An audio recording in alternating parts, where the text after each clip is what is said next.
right, great pleasure. We welcome back Tricia McLaughlin, Assistant DHS Secretary for Public Affairs. Tricia, thank you. There's two things I want to talk to you about. One of them, how about the Charlotte, North Carolina operation, which is going, I'm told, very well. Can you tell us about that? Because this is going to be important.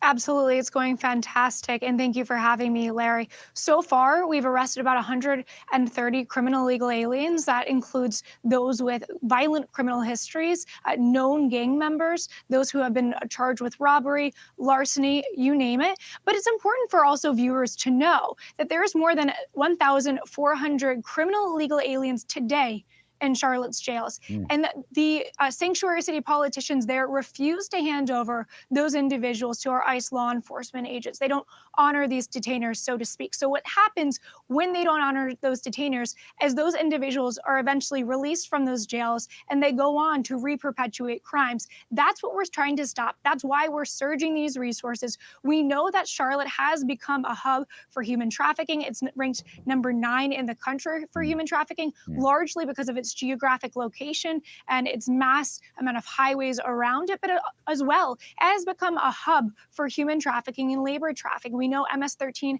has a huge presence there, so President Trump and Secretary Noem have done a phenomenal job of bringing resources there, and we're excited to see what this operation brings for those in Charlotte and makes them safer.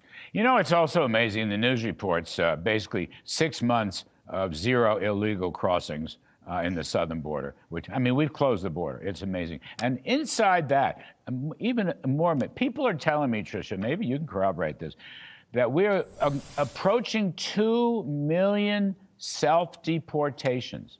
2 million.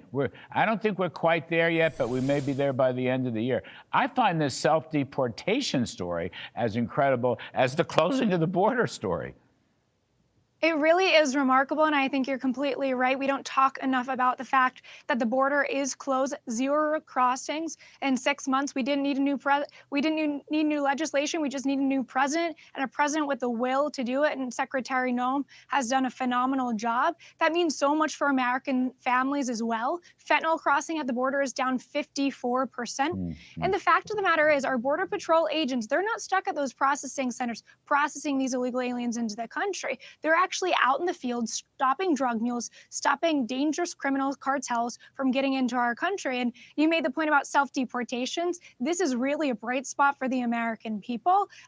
Probably between 1.6 and I think a little less than 2 million have self-deported. That is a phenomenal number. It's much safer for our law enforcement, for the migrant, and these individuals potentially preserve the opportunity to come back the right legal way.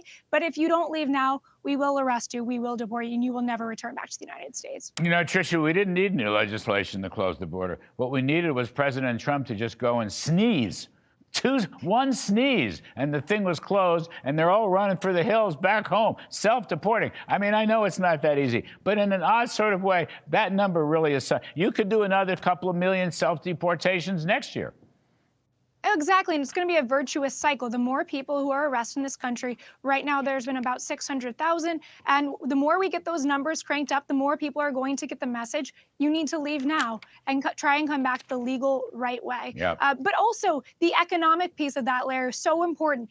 Those who self-deport, that's a 70% savings for the American taxpayer. You're not taking these massive amount of resources for detention, for transportation, and that even includes when you give those individuals a $1,000 exit bonus and the free flight home. That's still a 70% savings. Yeah, and it's gonna take the heat off housing too. It's gonna take the heat off housing, which has been anyway. Tricia McLaughlin, DHS. Thank you ever so much. You know we appreciate it. Take care. Thank you, Larry.